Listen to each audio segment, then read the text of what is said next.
ಅದ್ರ ಜೊತೆಗೆ ಟೀಮ್ ನಾವು ಯಾವುದನ್ನು ಸೆಲೆಕ್ಟ್ ಮಾಡ್ತೀವಿ ಆ 30% ನಾನು ಬರೇ ಎಲ್ಲೋ ತೊಗೊಂಡು ಹಾಕಿದರೆ ಅದು ಯೂಸ್ ಆಗಲ್ಲ. ಆ 30% ಎಲ್ಲೆಲ್ಲಿ ಆಗ್ಬೇಕು ಅನ್ನೋದನ್ನು ಕೂಡ ಪಕ್ಕಾ ಪ್ಲಾನ್ ಮಾಡ್ಬೇಕು ನಾವು. ನೀವು ನಿಮ್ಮನ್ನು ಪ್ರೆಸೆಂಟ್ ಮಾಡ್ಕೊಂಡ್ರೆ ಜನ ನಮ್ಮನ್ನು ನೋಡಕ್ಕೆ ಇವ್ನು ಬಂದಿದ್ದಪ್ಪ, ಇವ್ನು ಸಿನಿಮಾ ನೋಡಕ್ಕೆ ಬರಬೇಕು ಅನ್ನೋ ಮನೋಭಾವ ಬರ್ಬೋದು. ಸಿನಿಮಾಕ್ಕೋಸ್ಕರ ನಾವು ಜಗಳ ಮಾಡೋಣ, ಸಿನಿಮಾಕ್ಕೋಸ್ಕರ ನಾವು ಪ್ರಾಡಕ್ಟ್ ಗೆಲ್ಲೋದಕ್ಕೋಸ್ಕರ ನಾವು ಜಗಳ ಮಾಡೋಣ, ಪರ್ಸ್ನಲಿ ಸೈಡ್ ಇಟ್ಬಿಡೋಣ. ಇಲ್ಲೇನಂದ್ರೆ ಈಗೋಯಿಸಮ್ ಬರೋದು ಅದೆಲ್ಲ ಬೇಡ. ನೋಡೋರ ಸಂಖ್ಯೆ ಕಮ್ಮಿ ಆಗ್ತಾಯಿದೆ ಹೊರತಾಗಿ ಮಾಡೋರ ಸಂಖ್ಯೆ, ಫಿಲಮ್ ಮಾಡೋರ ಸಂಖ್ಯೆ ಅಂತೂ ಕಮ್ಮಿ ಆಗ್ತಾ ಇಲ್ಲ, ಜಾಸ್ತಿನೇ ಆಗ್ತಾ ಇದೆ ಹೊರತಾಗಿ ಕಮ್ಮಿ ಆಗ್ತಾ ಇಲ್ಲ. ಇಲ್ಲಿ ಏನಾಗಿದೆ ಅಂದರೆ ಫಿಲ್ಮ್ ಲ್ಯಾಂಡ್ ಅಂದ ತಕ್ಷಣ ಒಂದು ಹೆಣ್ಣು ಅಂತ ಬಂದ್ಬಿಡುತ್ತೆ. ಆ ಮೈಂಡಿಗೆ ಜನಗಳಿಗೆ ಅದೇ ಕೂತ್ಕೊಂಡ್ಬಿಡುತ್ತೋ, ಇವನು ಹಾಳಾಗ್ಬಿಟ್ಟ, ಹಿಂಗಾಗ್ಬಿಟ್ಟ. ಸೊ ಅದನ್ನು ದಾಟಿ ನಾವು ಬರಬೇಕಾಗುತ್ತೆ.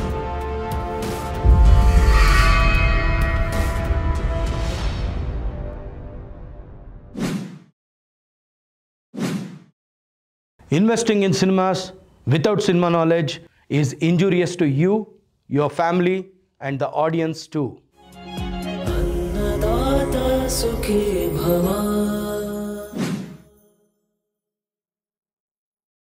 ಬಂದಾದ್ಮೇಲೆ ಇದೆಯಲ್ಲ, ಆ ಪಡೋ ಪಾಡುಗಳನ್ನ ನಾನು ನೋಡಿದ್ದೀನಿ. ಎಷ್ಟೋ ಜನ ಹುಡುಗರು ಕೆಲ್ಸಕ್ಕೆ ಹೋಗೋಕ್ಕಾಗಲ್ಲ, ಯಾಕೆಂದರೆ ಫುಲ್ ಟೈಮ್ ಕೆಲ್ಸಕ್ಕೆ ಹೋದರೆ ಸಿನಿಮಾಗೆ ಬರೋಕ್ಕಾಗಲ್ಲ ಅಂಥೇಳಿ ಪಾರ್ಟ್ ಟೈಮ್ ಸ್ವಿಗ್ಗಿ ಮಾಡೋದಾಗಲಿ, ಪಾರ್ಟ್ ಟೈಮ್ ಇನ್ನೇನೋ ಡೆಲಿವರಿ ಕೆಲಸ ಮಾಡೋದಾಗಲಿ ಮಾಡಿಕೊಂಡು ಪಾಪ ಎಷ್ಟೋ ವರ್ಷ ಕಳೆದಿರೋದನ್ನ ನೋಡಿದ್ದೀನಿ. ಅದಾದಮೇಲೆ ಬೇಡಪ್ಪ ಅಂತ ತಿರ್ಗಾ ಊರಿಗೆ ಹೋಗೋದು ನೋಡಿದ್ದೀನಿ. ಅದೇ.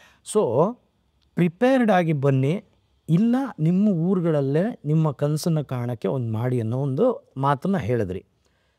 ಈಗ ಜೊತೆಗೆ ನಿಮ್ಮ ಪೋಸ್ಟ್ ಪ್ರೊಡಕ್ಷನ್ ಸ್ಟುಡಿಯೋ ಜೊತೆಗೆ ಇವಾಗ ಪೋಸ್ಟ್ ಪ್ರೊಡಕ್ಷನ್ ಏನೋ ನೀವು ಹೇಳಿದ್ರಿ, ಒಂದು 6 lakhs ಪ್ಯಾಕೇಜಲ್ಲಿ ಒಂದು 20 ಲಕ್ಷದಲ್ಲಿ ಮಾಡೋ ಅಂಥವ್ರಿಗೆ ಮಾಡಿಬಿಡ್ತೀನಿ ನಾನು ಅಂತ ಹೇಳಿದ್ರಿ. ಸೊ ನಿಮ್ಮ ಹತ್ರ ಬರ್ತಾರೆ, ಒಂದು ಆ ಲೋ ಬಜೆಟ್ 20-25 ಲಕ್ಷ ಇರೋ ಅಂಥವ್ರು ಬಂದು ನಿಮ್ಮ ಹತ್ರ ಕೆಲಸ ಮಾಡಿಸ್ಕೊಂಡು ಹೋದ್ರು ಅಂದ್ಕೊಡಿ. ನಾನು ಹೇಳೋದು, ಇದು ಆದಮೇಲೆ ಪೋಸ್ಟ್ ಪ್ರೊಡಕ್ಷನ್ ಆದಮೇಲೆ ಏನು? ಯಾಕೆಂದರೆ ಸೆನ್ಸಾರ್ ಮಾಡಿಸ್ಕೊಂಡು ಇಟ್ಕೊಂಡ್ಬಿಡ್ತಾರೆ. ಅದಾದಮೇಲೆ ಎಷ್ಟೋ ದಿವಸಗಳಾದರೂ ಅವರು ಸಿನಿಮಾನ ತೆರೆ ಮೇಲೆ ತರಕ್ಕೆ ಬರೋದಿಲ್ಲ. ಯಾಕೆಂದರೆ ಹೇಗೆ ಹೋಗಬೇಕು ಅಂತ ಗೊತ್ತಿಲ್ಲ. ಸೊ ನೀವು ನೆರಳು ಈವೆಂಟ್ ಮೀಡಿಯಾ ಅಂತಲೂ ಒಂದು ಸಂಸ್ಥೆನ ನೀವು ಹ್ಯಾಂಡಲ್ ಮಾಡ್ತಾ ಇದ್ದೀರಾ. ಸೊ ಈ ನೆರಳು ಈವೆಂಟ್ ಮೀಡಿಯಾ ಏನು ಮಾಡುತ್ತೆ? ಆ್ಯಕ್ಚುಲಿ ನಮ್ಮದು ಒಂದು 15-16 ವರ್ಷದಿಂದ ನೆರಳು ಮೀಡಿಯಾ ಎಡಿಟಿಂಗ್ ಸ್ಟುಡಿಯೋ ಅದರ ರಿಲೇಟೆಡು ಕೆಲಸಗಳು ನಡೀತಾ ಇರುತ್ತೆ. ಸೊ ನಾನೀಗ ಒಂದು 8-9 ವರ್ಷದ ಕೆಳಗಡೆ ನಾನೊಂದು ಈವೆಂಟ್ ಕಂಪ್ನಿ ಶುರು ಮಾಡಿದೆ. ಸೊ ಅಲ್ಲೇನಂತ ಹೇಳಿದ್ರೆ, ಬರೋ ಪ್ರೊಡ್ಯೂಸರ್ಸ್ಗೆ ಅಥವಾ ನಮ್ಮದೇ ಆದಂಥ ಒಂದು ಸ್ಮಾಲ್ ಬಜೆಟ್ ಆಗಿರ್ಬೋದು, ಬಿಗ್ ಬಜೆಟ್ ಆಗಿರ್ಬೋದು, ಅವರಿಗೆ ನಮ್ಮ ಒಂದು ಸರ್ಕಲಲ್ಲಿ ಏನು ಅವ್ರಿಗೆ ಸಪೋರ್ಟ್ ಮಾಡೋಕ್ಕಾಗತ್ತೆ. ಸೊ ನಾವು ಶೂಟಿಂಗ್ ಮಾಡಿದ್ವಿ, ಎಡಿಟಿಂಗ್ ಮಾಡಿದ್ವಿ, ಕಂಪ್ಲೀಟ್ ಮಾಡಿದ್ವಿ, ಸೆನ್ಸರ್ ಮಾಡಿದ್ವಿ, ಇಟ್ವಿ. ಅದು ಒಂದು ಪಾರ್ಟ್ ಆಯಿತು. ಅದಾದಮೇಲೆ ಪ್ರಮೋಷನ್ ಅನ್ನೋದು ಒಂದು ಪಾರ್ಟ್ ಬರುತ್ತೆ. ಹೌದು. ಸೊ ಅದು ವೆರಿ ಇಂಪಾರ್ಟೆಂಟ್ ಪಾರ್ಟ್ ಆಗುತ್ತೆ. ಸೊ ಇದೆಲ್ಲ ಮಾಡ್ಕೊಳೋದು ಒಂದು ಹಂತ ಆದರೆ ಮೇನು ಅದೇ ನಮ್ಮದು ಎಕ್ಸಾಕ್ಟ್. ಹೌದು, ಇವತ್ತಿನ ದಿನ ಪ್ರಮೋಟ್ ಮಾಡ್ದಲ್ಲ ಯಾವುದೂ ಪ್ರಾಡಕ್ಟ್ನ ಏನು ಮಾಡೋಕ್ಕಾಗಲ್ಲ, ಸೆಲ್ ಮಾಡೋಕ್ಕಾಗಲ್ಲ. ಆ್ಯಕ್ಚುಲಿ ಹೇಳ್ಬೇಕಂದ್ರೆ ಇಲ್ಲೆಲ್ಲ ಒಳ್ಳೆ ಮೂವಿ ಇರ್ತವೆ ಸರ್, ಕೆಲವೊಂದು ಮೂವಿ ಪ್ರಮೋಷನಿಂದ ಹೊರಟೋಗ್ತಾ ಇದೆ. ಕರೆಕ್ಟ್. ಸೊ ಹಾಗಾಗಿ ನಾನು ಒಂದು 8-9 ವರ್ಷದಿಂದ ನಾನು ಒಂದು ನೆರಳು ಈವೆಂಟ್ಸ್ ಅಂತ ಒಂದು ಕಂಪ್ನಿ ಶುರು ಮಾಡಿದೆ. ಸೊ ಅಲ್ಲಿ ಏನಾಗುತ್ತೆ ಅಂದರೆ, ಬರೋಂಥ ಪ್ರೊಡ್ಯೂಸರ್ಸು ಇದು ಕಂಪ್ಲೀಟ್ ಆಯ್ತು ಪ್ರಾಜೆಕ್ಟು. ಸೊ ನಾವು ನೆಕ್ಸ್ಟ್ ಏನಂತಂದಾಗ ಅವ್ರದ್ದೇ ಅಂತ ಆಡಿಯೋ ಲಾಂಚು, ಪ್ರಮೋಷನ್ಸು, ಪಬ್ಲಿಸಿಟಿ.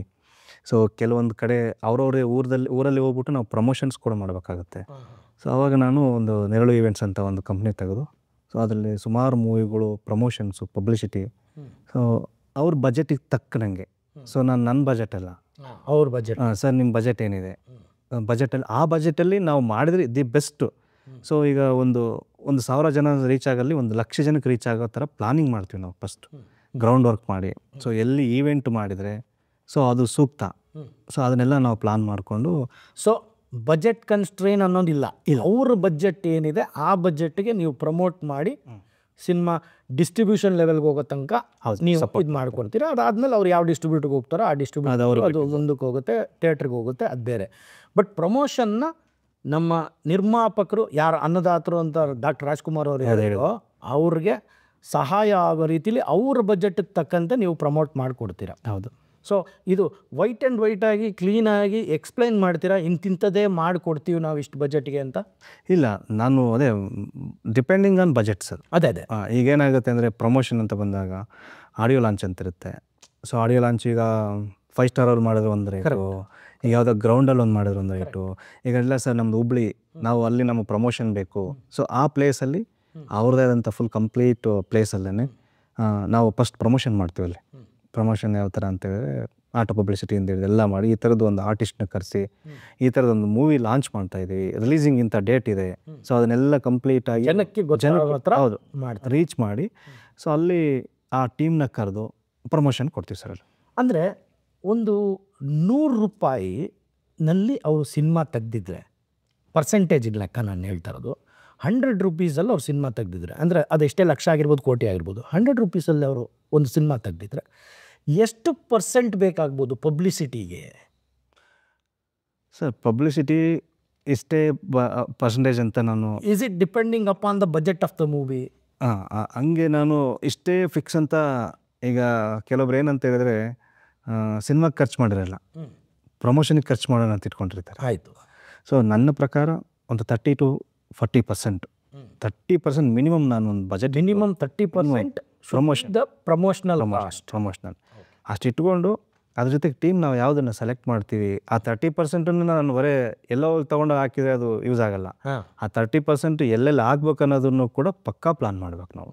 ಪ್ರಮೋಷನ್ಗೆ ಯಾವ ಪ್ರಮೋಷನ್ ಮಾಡಿದ್ರೆ ಇವತ್ತು ಮೊದಲು ಥರ ಇಲ್ಲ ಸರ್ ಈಗ ಪ್ರಮೋಷನ್. ಈಗೆಲ್ಲ ಸೋಷಿಯಲ್ ಮೀಡಿಯಾ ನೆಟ್ವರ್ಕಲ್ಲಿ ಈಗ ಮೊದಲಾದರೆ ಚಾನಲಲ್ಲೇ ಬೇಕು ಅನ್ನೋ ಥರ ಇತ್ತು, ಇವಾಗೆಲ್ಲ ಇಲ್ಲ. ಈಗೆಲ್ಲ ಪ್ರಮೋಷನ್ ಆನ್ಲೈನ್ ಇರೋದ್ರಿಂದ ಯಾವ್ಯಾವುದಕ್ಕೆ ಅಡ್ವಾನ್ಸ್ ಟೆಕ್ನಾಲಜಿ ಇಟ್ಕೊಂಡು ನಾನು ಪ್ರಮೋಷನ್ ಮಾಡಿದರೆ ಈಸಿ ಆಗುತ್ತೆ ಅನ್ನೋದನ್ನು ನಾವು ಥಿಂಕ್ ಮಾಡಬೇಕಾಗುತ್ತೆ. What are the most important types of promotion ನಿಮ್ಮ ಥರ ಒಂದು 2-3 ಹೇಳೋದಾದರೆ ಯಾವುದು ಮಸ್ಟ್ ಆ್ಯಂಡ್ ಶುಡ್ ಮಾಡಲೇಬೇಕಾಗಿರೋ ಅಂಥದ್ದು ಇವತ್ತಿನ ಕಾಲಕ್ಕೆ ಈಗಿನ ಟೈಮ್ಗೆ? ಅಟ್ ಪ್ರೆಸೆಂಟ್ ಮೊದಲಿದ್ದು ಬೇರೆ ಬೇರೆ, ಇವಾಗ ನಾವು ಅಂದ್ಕೊಳ್ಳೋದಕ್ಕೆ social media network is the best. ಅಂದರೆ ಯೂಟ್ಯೂಬು, ಗೂಗಲ್ ಆ್ಯಡ್ಸ್ ರನ್ ಮಾಡೋದು. ಹೌದೌದು. ಇವಾಗ ಏನಾಗಿದೆ ಸರ್, ನಾವೇ ಎಕ್ಸಾಂಪಲ್ ಅಂದ್ಕೊಳ್ಳಿ, ಟಿ ವಿ ನೋಡಲ್ಲ ಜಾಸ್ತಿ ಯಾರು. ಇವತ್ತಿನ ದಿವಸದಲ್ಲಿ ನನ್ನ ಮನೆ ಆದೇಶ್ವರ ಅವೆಲ್ಲ ಒಂದು ಕಡೆ ಹೋಗಿದೆ, ಅಲ್ಲಿ ಟಿ ವಿನೇ ಸೇಲ್ ಆಗ್ತಾಯಿಲ್ಲ. ಸೊ ಎಲ್ಲ ಇವಾಗ ಏನಾಗಿದೆ ಮೊಬೈಲಲ್ಲೇ ಬರೋದ್ರಿಂದ ಪ್ರತಿಯೊಂದು ಎಷ್ಟು ಪ್ರಮೋಷನ್ ಮಾಡೋಕ್ಕಾಗತ್ತೆ ಅದು ನಮಗೆ ಕಾಸ್ಟ್ ಎಫೆಕ್ಟಿವ್ ಕೂಡ ಕಮ್ಮಿ ಆಗುತ್ತೆ ಸೋಷಿಯಲ್ ಮೀಡಿಯಾ ನೆಟ್ವರ್ಕಲ್ಲಿ, ಅದನ್ನು ಮಾಡ್ಬೋದು. ಸೊ ನಾವು ಈಗ ಯಾವ್ಯಾವ ಭಾಗದಲ್ಲಿ ನಾವು ಒಂದು ಡಿಸ್ಟ್ರಿಕ್ಟ್ ವೈಸಲ್ಲಿ ನಾವು ಒಂದಿಷ್ಟು ಸೆಲೆಕ್ಟ್ ಮಾಡಿಕೊಂಡು ಡೆಮೋಗ್ರಫಿನೂ ನಾವು ಡಿಸೈಡ್ ಮಾಡಬೇಕು ಬೇಕಾಗುತ್ತೆ ಸರ್. ಆ್ಯಕ್ಚುಲಿ ಎಲ್ಲೆಲ್ಲಿ ನಾವು ಪ್ಲೇಸ್ಮೆಂಟ್ ನಮಗೆ ಜನಗಳು ಕ್ಯಾಚ್ ಆಗ್ತಾರೆ, ಯಾವ ಏಜ್ ಗ್ರೂಪ್, ಹೌದು ಅದೆಲ್ಲ ಇಂಪಾರ್ಟೆಂಟ್ ಆಗುತ್ತೆ. ಬರೀ ನಾವು ಸೋಷಿಯಲ್ ಮೀಡಿಯಾ ಒಂದು ರನ್ ಮಾಡ್ತಂದ್ರೆ ಆಗಲ್ಲ, ಅದ್ರ ಜೊತೆಗೆ ನಾವು ಆನ್ ದ ಸ್ಪಾಟ್ ಹೋಗಿ ಒಂದು ಸ್ಟೇಜು ಈವೆಂಟು ಆ ಪ್ಲೇಸಲ್ಲಿ ನಮ್ಮ ಪ್ರೆಸೆನ್ಸು ಇರಬೇಕು 100%. ಯಾಕೆಂದರೆ ಎಷ್ಟೋ ಜನ ಇವತ್ತಿನ ದಿನ ಸೋಷಿಯಲ್ ಮೀಡಿಯಾ ಯೂಸ್ ಮಾಡಿಬಿಟ್ರೆ ಸಾಕು ನಾನು ರೀಚ್ ಆಗ್ಬಿಟ್ಟೆ ಅನ್ಕೋತಾರೆ. ಬಟ್ ನೀವು ಇದೊಂದು ಒಳ್ಳೆ ಮಾತು ಹೇಳಿದ್ರಿ, ಏನು ಅಂದರೆ ನಮ್ಮ ಫಿಸಿಕಲ್ ಪ್ರೆಸೆನ್ಸು ಇರಲೇಬೇಕಾಗುತ್ತೆ. ಅವಾಗ ಏನಾಗುತ್ತೆ ಅಂದರೆ ಈಗ ನಾನು ನಿಮ್ಮನ್ನು ಪರ್ಸ್ನಲ್ ಆಗಿ ಬಂದು ಮೀಟ್ ಮಾಡೋದಕ್ಕೂ ಫೋನಲ್ಲಿ ಸರ್ ಚೆನ್ನಾಗಿದ್ರೆ ಅನ್ನೋದಕ್ಕೂ ತುಂಬ ವ್ಯತ್ಯಾಸ ಇರುತ್ತೆ. ಸೊ ಆರ್ಟಿಸ್ಟು ಆ ಸ್ಪಾಟ್ಗೆ ಆಯಾ ಡಿಸ್ಟಿಕ್ ವೈಸು ಅಟ್ಲೀಸ್ಟ್ ನಾನು ಹೇಳಿದ್ದೇನೆ ಸರ್, ಒಂದು 4ರಿಂದ ಒಂದು ಅಟ್ಲೀಸ್ಟ್ ಮಿನಿಮಮ್ ಒಂದು 4-5 ಡಿಸ್ಟಿಕ್ನ ಪ್ರೆಸೆಂಟಿಗೆ ನೀವು ಹೋಗಿ ನೀವು ಅಲ್ಲೆಲ್ಲ ಒಂದು ಮಿನಿಮಮ್ ನಿಮ್ಮ ಕೈಲಿ ಏನು ಬಜೆಟಲ್ಲಿ ಆಗುತ್ತಾ ಆ ಬಜೆಟಲ್ಲಿ ಒಂದು ಈವೆಂಟ್ಸ್ಗಳನ್ನ ಲಾಂಚ್ ಮಾಡಿ ಒಂದು ಟೀಮ್ ಹೋದಾಗ ಏನಾಗುತ್ತೆ ಅಂತ ಹೇಳಿದ್ರೆ ಅವರಿಗೆ ಅಟ್ಲೀಸ್ಟ್ ಆ ಆರ್ಟಿಸ್ಟ್ ಬಂದಿದ್ದಾನೆ, ಆ ಮೂವಿ ಅದು ನೋಡಬೇಕು ಅನ್ನೋ ಒಂದು ಫೀಲ್ ಆಗುತ್ತೆ. ಸೊ ಅದು ನಾನು ಇತ್ತೀಚೆಗೊಂದು ಇನ್ನೊಂದು ಇದಕ್ಕಿಂತ ಹಿಂದಿನ ಎಪಿಸೋಡ್ ಮಾಡಬೇಕಾದ್ರೆ ನಾನು ಅದೇ ಹೇಳಿದ್ದು, ಎಲ್ಲೋ ಒಂದು ಕಡೆ ಜನರನ್ನ ನಾವು ಥಿಯೇಟ್ರ್ ಹತ್ತ ಇನ್ವೈಟ್ ಮಾಡೋದು ಕಮ್ಮಿ ಆಗಿರೋದ್ರಿಂದ ಅವ್ರು ಥಿಯೇಟ್ರ್ ಕಡೆ ಬರ್ತಾ ಇಲ್ವೇನೋ ಅಂತ ತುಂಬ ಒಳ್ಳೆ ಉದಾಹರಣೆ ಕೊಟ್ರಿ. ನೀವು ಡಿಸ್ಟ್ರಿಕ್ಟ್ ವೈಸ್ ಹೋಗಿ ನೀವು ನಿಮ್ಮನ್ನು ಪ್ರೆಸೆಂಟ್ ಮಾಡ್ಕೊಂಡ್ರೆ ಜನ ನಮ್ಮನ್ನು ನೋಡೋಕೆ ಇವ್ನು ಬಂದಿದ್ದಪ್ಪ, ಇವ್ನು ಸಿನಿಮಾ ನೋಡೋಕೆ ಬರಬೇಕು ಅನ್ನೋ ಮನೋಭಾವ ಬರ್ಬೋದು. ಹೌದು, ಅದು ಇದ್ದೇ ಇರುತ್ತೆ. ಯಾಕೆಂದರೆ ಪರ್ಸ್ನಲಿ ಇನ್ವೈಟ್ ಮಾಡೋಕ್ಕೆ ಹೋಗೋದಕ್ಕೂ ವಾಟ್ಸಪ್ಪಲ್ಲಿ ಇನ್ವೈಟ್ ಮಾಡೋದಕ್ಕೂ ತುಂಬ ಡಿಫ್ರೆನ್ಸ್ ಇದೆ. ಅದು ಒಳ್ಳೆ ಎಕ್ಸಾಂಪಲ್ ಕೊಟ್ರಿ. ಅದಲ್ಲದೆ ಇವತ್ತು ಒಂದು ಪ್ರಾಬ್ಲಮ್ ಏನು ಅಂದರೆ ಗೊತ್ತಾ ಸರ್, ಸಿನಿಮಾನ ಮುಗಿದೋಯ್ತು, ಶೂಟಿಂಗ್ ಮುಗಿದೋಯ್ತು, ಅದಾದಮೇಲೆ ಪೋಸ್ಟ್ ಪ್ರೊಡಕ್ಷನ್ನು ನೀವು ಹೇಳಿದ್ರಿ ಅದೇ ರೀತಿಯಲ್ಲಿ ಬಂದು ಪೋಸ್ಟ್ ಪ್ರೊಡಕ್ಷನ್ ಮುಗಿಸ್ಕೋತಾರೆ, ಸೆನ್ಸರ್ ಆಗುತ್ತೆ. ಪಬ್ಲಿಸಿಟಿ ಟೈಮಲ್ಲಿ ಅವ್ರ ಹತ್ರ ದುಡ್ಡಿರೋದಿಲ್ಲ, ಇನ್ನೊಂದಿರೋದಿಲ್ಲ, ಆಯಿತು ಅದಕ್ಕೂ ಅರೇಂಜ್ಮೆಂಟ್ ಮಾಡಿದ್ರು ಅಂದ್ಕೊಳ್ಳಿ.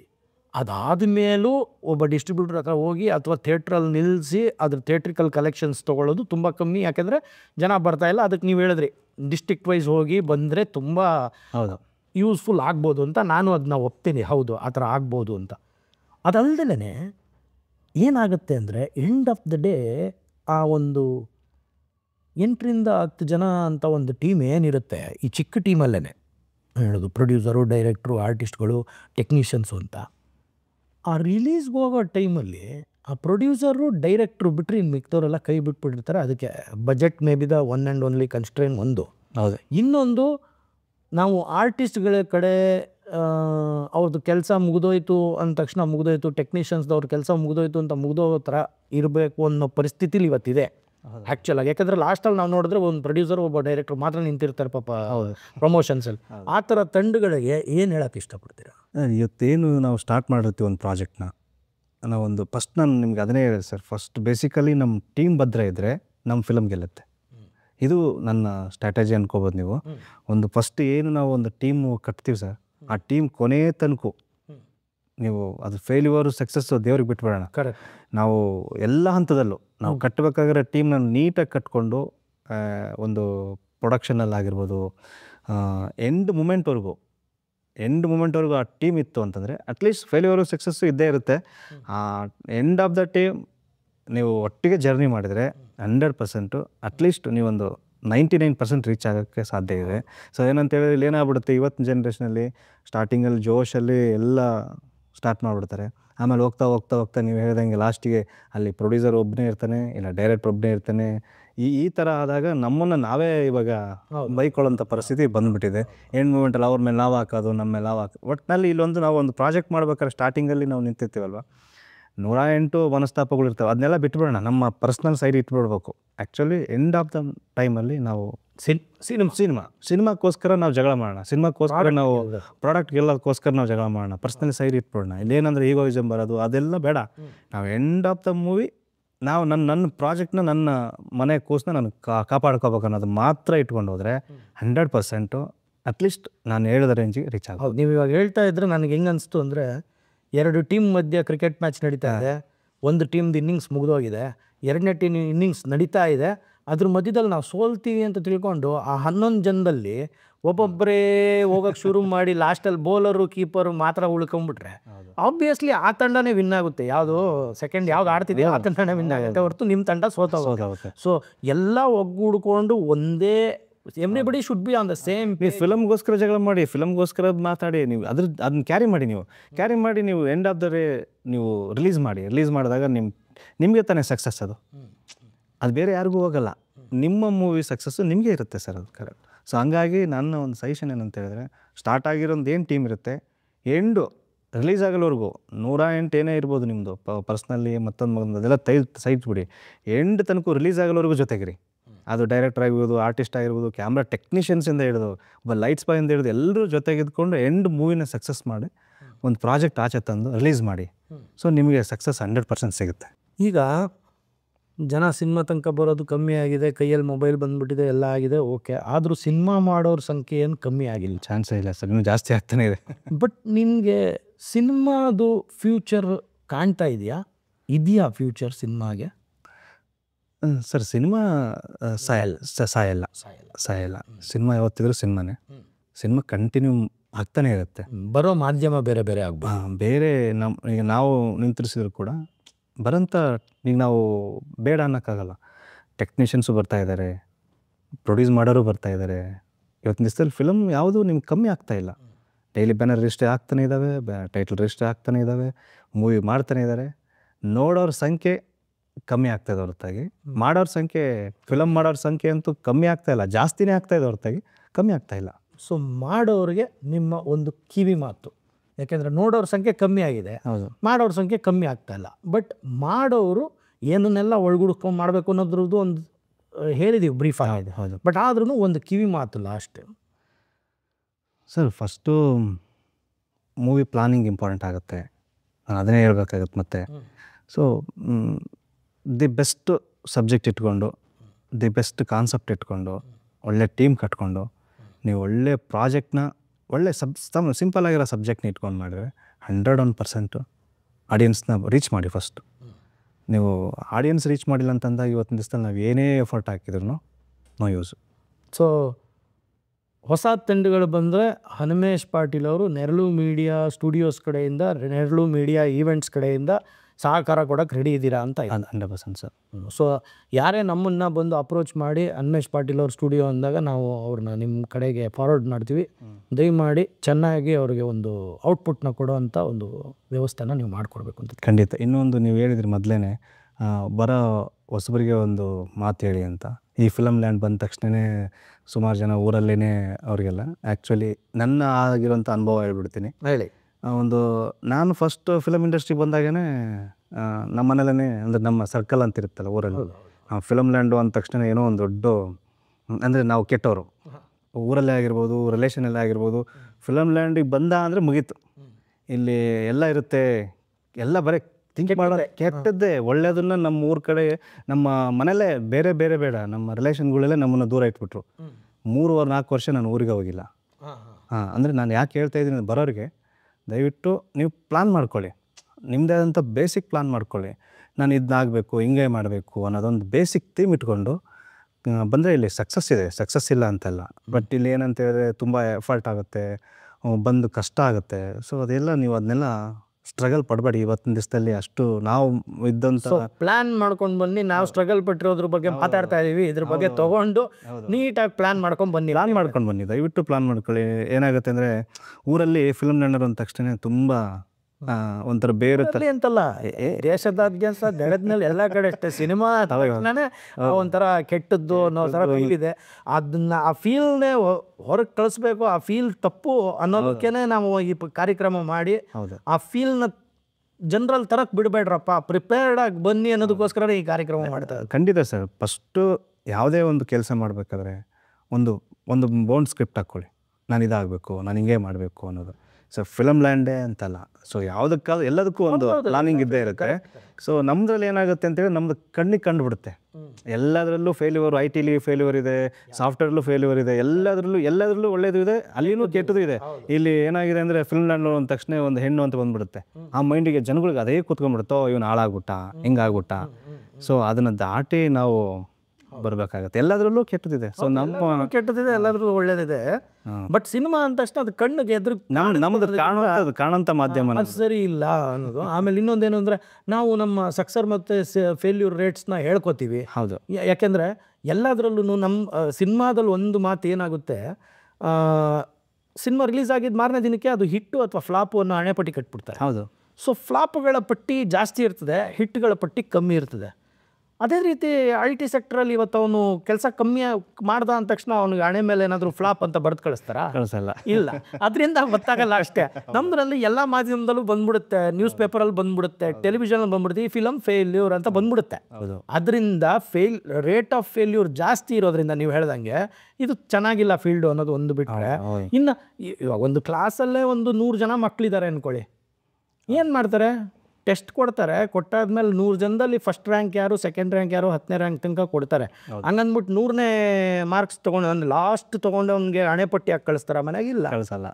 ಯಾಕೆಂದರೆ ದಟ್ ಈಸ್ ಎಜುಕೇಷನ್ ಸಿಸ್ಟಮ್, ಈ ಸಿಸ್ಟಮ್, ಆ ಸಿಸ್ಟಮ್ ಅಂತೆಲ್ಲ ಇದೆ. ಇವಾಗ ಎಷ್ಟೋ ಜನ ಡಾಕ್ಟ್ರುಗಳು ಆಪ್ರೇಷನ್ ಮಾಡಬೇಕಾದ್ರೆ ಪೇಷಂಟ್ ಸತ್ತೋಗ್ಬಿಡ್ತಾರೆ. ಹಂಗಂದ್ಬಿಟ್ಟು ಇವ್ನು ಇನ್ಮೇಲೆ ಆಪ್ರೇಷನ್ ಮಾಡಬಾರ್ದು ಅಂತಾರ? ಇಲ್ಲ. ನಮ್ದ್ರಲ್ಲಿ ಒಂದು ಫೇಲ್ಯೂರ್ ಆಗ್ಬಿಟ್ರೆ ನೆಕ್ಸ್ಟ್ ಸಿನಿಮಾ ಕೈ ಹಾಕ್ಬೇಡ ಅಂತಾರೆ. ಕರೆಕ್ಟಾಗಿ ಹೇಳಿದ್ರಿ ನೀವು. ತುಂಬ ಧನ್ಯವಾದಗಳು ಸರ್. ನೀವು ನಿಮ್ಮ ಈ ಬ್ಯುಸಿ ಶೆಡ್ಯೂಲ್ ಇಟ್ಕೊಂಡು ಇವತ್ತು ನಿಮ್ಗೊಂದು ಈವೆಂಟ್ ಇತ್ತು, ಆದರೂ ನಾವು ಇನ್ವೈಟ್ ಮಾಡಿದ್ವಿ. ಯಾಕೆಂದರೆ ಹೊಸ ತಂಡಗಳಿಗೆ ಒಂದು ಎಜುಕೇಟ್ ಮಾಡೋಣ ಅನ್ನೋದು ಒಂದು ಉದ್ದೇಶ ನಮ್ಮದು. ಆದ್ದರಿಂದ ನಿಮ್ಮನ್ನು ಇನ್ವೈಟ್ ಮಾಡಿದ್ದಕ್ಕೆ ನೀವು ತುಂಬದಿಂದ ಒಪ್ಪಿಕೊಂಡು ನಮ್ಮ ಕಾರ್ಯಕ್ರಮಕ್ಕೆ ಬಂದು ನಿಮ್ಮ ಸಲಹೆಗಳು ಪ್ಲಸ್ ನಿಮ್ಮ ಸರ್ವಿಸಸ್ ಬಗ್ಗೆನೂ ಜನರ ಹತ್ರ ಹೇಳಿ. ಸೊ ಕಾಸ್ಟ್ ಎಫೆಕ್ಟಿವ್ ಆಗಿ ನಾನು ಮಾಡಿಕೊಡ್ತೀನಿ, ಪ್ಲಸ್ ಹೊಸ ತಂಡಗಳು ಬಂದಿರೋದಕ್ಕೆ ನಮ್ಮ ಸಪೋರ್ಟ್ ಇರುತ್ತೆ ಅಂತ ಹೇಳಿದರೆ, ಯಾವುದೇ ಹೊಸ ತಂಡ ನನ್ನ ಹತ್ರ ಬಂದರೆ ನಾನು ನಿಮಗೆ ಮಾಡ್ತೀನಿ. ತುಂಬ ಧನ್ಯವಾದಗಳು ನಮ್ಮ ಕಾರ್ಯಕ್ರಮಕ್ಕೆ ಬಂದು ನಿಮ್ಮ ಅನಿಸಿಕೆಗಳನ್ನ ಹಂಚ್ಕೊಡಿ. Thank you sir. Thank you.